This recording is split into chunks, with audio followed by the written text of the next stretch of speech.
നമുക്ക് എക്കാലത്തും സുപ്രധാനമായ ഒരു അജണ്ടയാണ് പാകിസ്ഥാനകത്ത് നടക്കുന്ന രാഷ്ട്രീയമായ നാടകങ്ങൾ, രാഷ്ട്രീയമായ ചലനങ്ങൾ. പാകിസ്ഥാന്റെ ഭരണഘടനയിൽ തന്നെ മൗലികമായ മാറ്റം വരുന്ന ഒരു ഭരണപരിഷ്കാരം ഇന്ന് നടപ്പിൽ വരികയാണ്. കഴിഞ്ഞ മാസം അവിടുത്തെ ഭരണഘടനയിൽ വന്നൊരു ഭേദഗതിയാണ് സൈന്യത്തിന്റെ 3 ഘടകങ്ങൾക്കും ചേർന്ന ഒരു പൊതു സൈന്യാധിപൻ വേണം. CDF എന്ന് പറയുന്നത്, ഈ കമാൻഡർ ഓഫ് ഡിഫൻസ് ഫോഴ്സസ് എന്ന് പറയുന്ന പോസ്റ്റ് വരികയാണ്. അത് ഇന്ത്യയെ മാതൃകയാക്കി വന്നതാണ്. ഇന്ത്യ കഴിഞ്ഞ വർഷമേ നടപ്പാക്കി. നമ്മൾ 2 വർഷം മുമ്പ് നടപ്പാക്കി. അവർ കുറച്ച് വൈകിപ്പോയി എന്നല്ല, എപ്പോഴും അങ്ങനെയാണല്ലോ. ഇന്ത്യയേക്കാൾ എന്നും വൈകി ഓടുന്ന ഒരു വണ്ടിയാണ് പാകിസ്ഥാൻ. അപ്പോൾ പാകിസ്ഥാനിൽ അത് വന്നിരിക്കുന്നു. പക്ഷെ അത് ഇന്ത്യക്ക് കൂടി നിർണായകമായ പ്രാധാന്യമുള്ള ഒരു ഭരണപരിഷ്കാരമാണ്. ആ ഭരണപരിഷ്കാരത്തിൽ, ഭരണഘടനാ ഭേദഗതിയിൽ കഴിഞ്ഞ മാസം നവംബർ 11 മറ്റോ പാസ്സാക്കിയ ഭരണഘടനാ ഭേദഗതിയിൽ പാകിസ്ഥാൻ പറയുന്നത് ലോകത്തിൽ ഒരു രാജ്യവും കൊടുക്കാത്ത ആനുകൂല്യം ഈ പോസ്റ്റിനുണ്ട്. ഇന്ത്യക്ക് തീർച്ചയായിട്ടും കരസേനക്കും നാവികസേനക്കും വ്യോമസേനക്കും ഒരു മേധാവിയുണ്ട്. പക്ഷെ രാജ്യത്തിന്റെ നിയമങ്ങൾക്ക് അതീതമായ യാതൊന്നും ആ ഉദ്യോഗസ്ഥനില്ല. നമ്മുടെ ഒരു പട്ടാളത്തലവന് കൊടുക്കാവുന്ന സകലമാന റെസ്പെക്റ്റും ഉള്ള റെപ്യൂട്ടേഷനും ഉള്ള ഒരു പോസ്റ്റാണെന്നേ ഉള്ളൂ. പാകിസ്ഥാൻ പക്ഷെ അങ്ങനെയല്ല. അസീം മുനീർ എന്ന കരസേനാ മേധാവിയായിരുന്നു ഇന്നലെ വരെ. കരസേനാ മേധാവി. ഇന്ന് മുതൽ അദ്ദേഹം CDF ആണ്, കമാൻഡർ ഓഫ് ഡിഫൻസ് ഫോഴ്സസ്. 3 സേനയുടെ ഒരുമിച്ചുള്ള മേധാവിയാണ്. പക്ഷേ ലോക ചരിത്രത്തിൽ ഒരു രാജ്യവും കൊടുക്കാത്ത ചില ആനുകൂല്യങ്ങൾ ആ പോസ്റ്റിന് വേണ്ടി ഭരണഘടനാ ഭേദഗതി നിർമ്മിച്ചിരിക്കുന്നു. ഒന്ന്, ഈ ഉദ്യോഗസ്ഥൻ അടുത്ത 5 വർഷത്തേക്കാണ് നിയമനം. ഇന്നലെ സംഭവിച്ചിരിക്കുന്നത് ഈ ഭരണഘടനാ ഭേദഗതി പ്രകാരമുള്ള ഫയൽ, അസീം മുനീറിനെ CDF ആയി നിയമിക്കാനുള്ള ഫയൽ പ്രധാനമന്ത്രി ഷഹബാസ് ഷെരീഫ് പ്രസിഡന്റിന് അയച്ചിരുന്നു.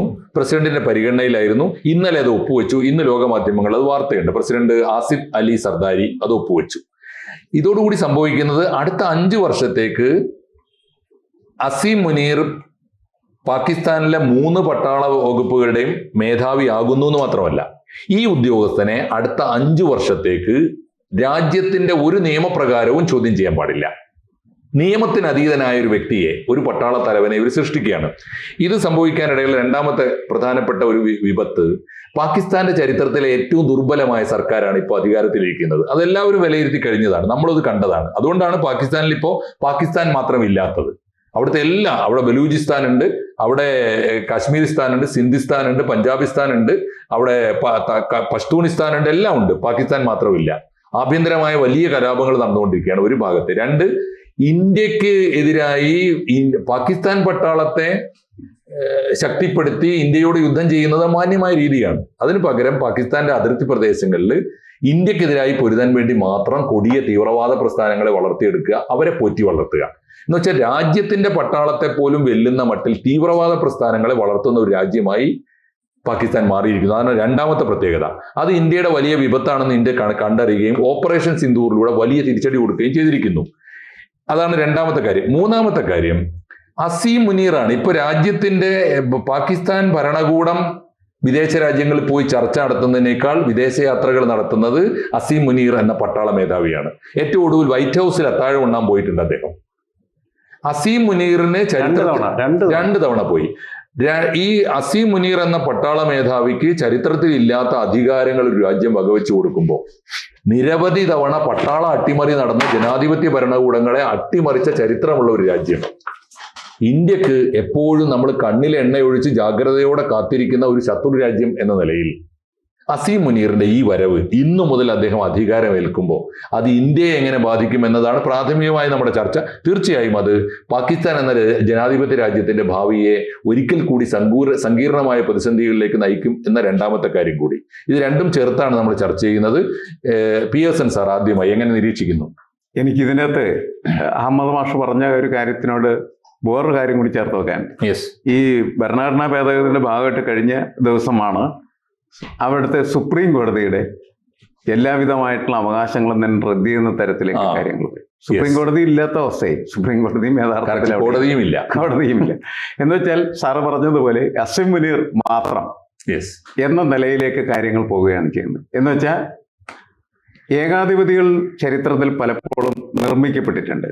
ആ നിർമ്മിക്കപ്പെടുന്നത് നമുക്കറിയാം, ഒന്നല്ലെങ്കിൽ പട്ടാള അട്ടിമറികളിലൂടെയോ അതല്ലെങ്കിൽ നിലവിലുള്ള ഭരണ സംവിധാനത്തെ തൻ്റെ കൈപ്പിടിയിൽ ഒതുക്കി അയാളുടെ തന്നെ അധികാര പ്രമത്തതയുടെ അടിസ്ഥാനത്തിൽ രൂപപ്പെടുന്ന ഏകാധിപതി.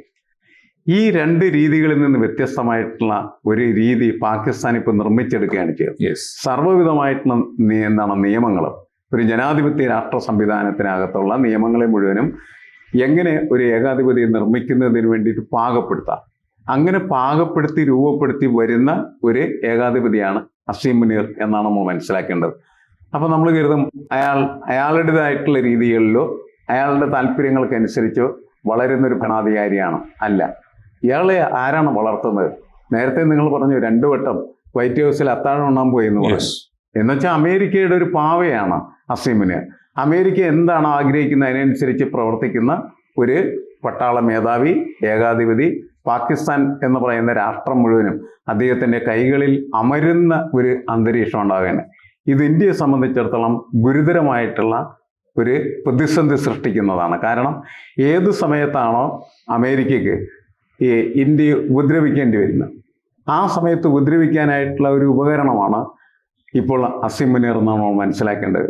നമ്മൾ നേരത്തെ ഇസ്രായേലിൻ്റെ കാര്യത്തിൽ നമ്മൾ മനസ്സിലാക്കിയാണ്.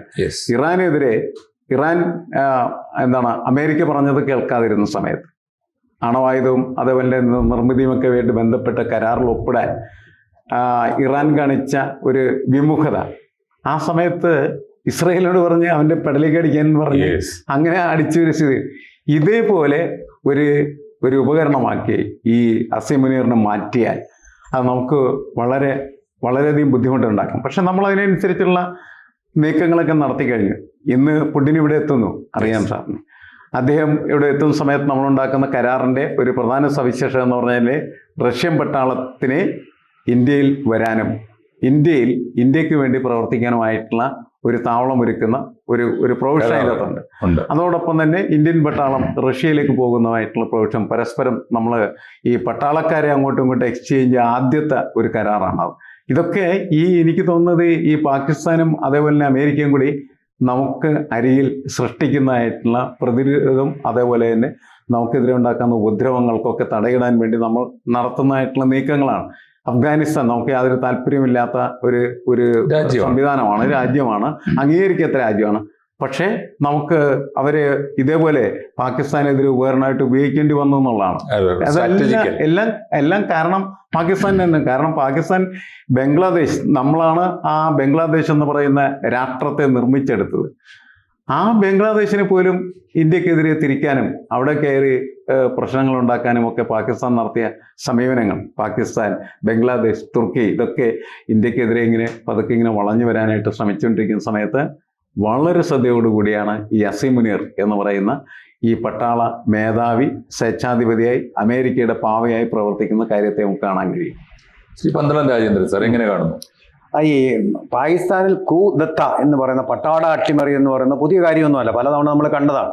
പക്ഷെ ഇപ്പൊ കണ്ട നമ്മുടെ ഒരു കൂദത്ത നടന്നിരിക്കുകയാണ്. പക്ഷേ ആ കൂദത്ത എന്ന് പറയുന്നത് ഗുപ്തമായിട്ടുള്ള ഒന്ന്.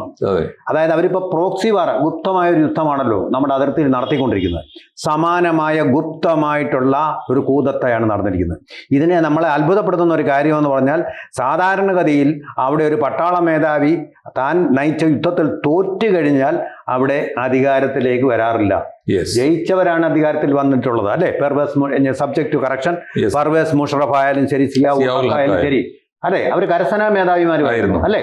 പക്ഷെ ഇവിടെ ഇപ്പോൾ ആ കരസേനാ മേധാവിക്ക് സർവ്വ സൈന്യങ്ങളുടെയും പരമാധികാരവും കോടതിയിൽ നിന്നുള്ള ഒരു തരം കോടതിയിൽ നിന്നുള്ള ഒരു തരം പ്രതിരോധവും നൽകിയിരിക്കുകയാണ്. കാരണം എന്തും തെറ്റ് ചെയ്താലും അയാളെ ശിക്ഷിക്കാൻ ആ രാജ്യത്ത് ആരുമില്ല. പക്ഷേ ഇതിനകത്ത് വളരെ വിചിത്രമായിട്ടൊരു സംഭവം നടന്നിട്ടുണ്ട്. നവംബർ 27-ാം തീയതി ആയിരുന്നു ഈ പറഞ്ഞ അദ്ദേഹത്തിനെ സർവ്വ സൈന്യാധിപനായിട്ട് നിയമിച്ചുകൊണ്ടുള്ള പേപ്പറിൽ ഒപ്പുവെക്കേണ്ടത്. പക്ഷേ ആ സമയത്ത് എവിടെയായിരുന്നു അവിടുത്തെ പ്രധാനമന്ത്രി? അദ്ദേഹം ഷഹബാസ് ഷെരീഫ് എന്ന് പറഞ്ഞ പ്രധാനമന്ത്രി ഉൾപ്പെടെ അദ്ദേഹം ബഹ്റൈനിലായിരുന്നു. അതിനുശേഷം പിന്നെയും 2 ദിവസം ലണ്ടനിലേക്ക് പോയി. അപ്പൊ ഇതെങ്ങനെങ്കിലും ഒന്ന് മുടക്കാൻ ഒരു ആഗ്രഹം അദ്ദേഹത്തിന് ഉണ്ടായിരുന്നു എന്നുള്ളതിന്റെ സൂചനയാണ്. ജനാധിപത്യത്തിന്റെ ഒരു തരിയെങ്കിലും നിലനിർത്താൻ ഒരു ആഗ്രഹം ഉണ്ടായിരുന്നു. അതുമില്ലാതെ ഇപ്പോൾ അവസാനം ഇതാ പ്രസിഡന്റ് അസഫ് അലി സർദാരി തന്നെ ഇതിൽ ഒപ്പിട്ടിരിക്കുന്നു. അങ്ങനെ ഇത് റിയൽ ആയിരിക്കുന്നു, സാക്ഷാത്കരിക്കപ്പെട്ടിരിക്കുന്നു. സാധാരണ ഞാൻ പറഞ്ഞതുപോലെ കരസേനാ മേധാവിമാർ മാത്രം വിചാരിച്ചാൽ അവിടെ പട്ടാള ഭരണം ഉണ്ടാക്കാം, അട്ടിമറി നടത്താം.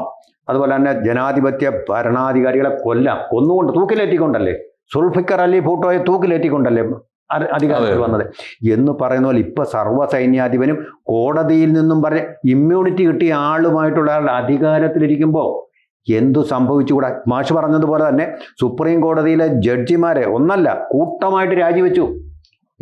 അപ്പോ അവിടെ നീതിയുടെ, ജനാധിപത്യത്തിന്റെ, മതേതരത്വത്തിന്റെ ഒന്നും ഫലത്തിൽ റദ്ദാക്കി. സുപ്രീം കോടതി തന്നെ അതെ, സുപ്രീം കോടതിയെ തന്നെ നിഷ്പ്രയോജനമാക്കിയിട്ടുള്ള, സസ്പെൻഡ് ചെയ്തുള്ള ഒരു ഭരണമാണ് നടക്കാൻ പോകുന്നത്. ഇത് അമേരിക്കയും കൂടെ ചേർന്നാണ്. അതുകൊണ്ടാണ് ആസിഫ് അലി സർദാരിയോ അല്ലെങ്കിൽ ഷഹബാസ് ഷെറീഫിനെയോ വിളിക്കാതെ ഇദ്ദേഹത്തിനെ മാത്രം വിളിച്ചുകൊണ്ട് പലതവണ ചർച്ച നടത്തുകയും വൈറ്റ് ഹൗസിൽ അത്താഴം ഉണ്ണുകയും ഒരുമിച്ചിരുന്ന് ചെയ്യുന്നതും. അപ്പോൾ അവരൊരു അച്ചുതണ്ടായി.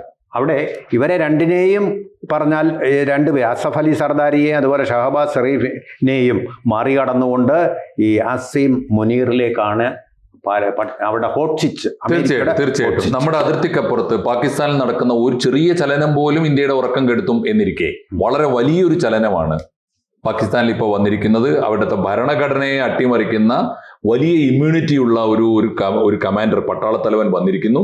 സുപ്രീം കോടതിയെ ഏതാണ്ട് നിഷ്പ്രഭമാക്കിയിരിക്കുന്നു. അതുകൊണ്ട് ഒരു ഏകാധിപതിക്ക് ഏതു നേരത്തും എന്തും അനുഷ്ഠിക്കാവുന്ന ഒരു കാര്യം, അത് പാകിസ്ഥാൻ ജനതയ്ക്ക് മാത്രമല്ല ഇന്ത്യൻ ജനതയ്ക്കും ഇന്ത്യൻ ഭരണകൂടത്തിനും വലിയ തലവേദനയാണ് എന്ന് പ്രാഥമികമായി നിരീക്ഷിച്ചുകൊണ്ട് തൽക്കാലം ഈ ചർച്ച നമുക്ക് അവസാനിപ്പിക്കാം. ഓക്കെ.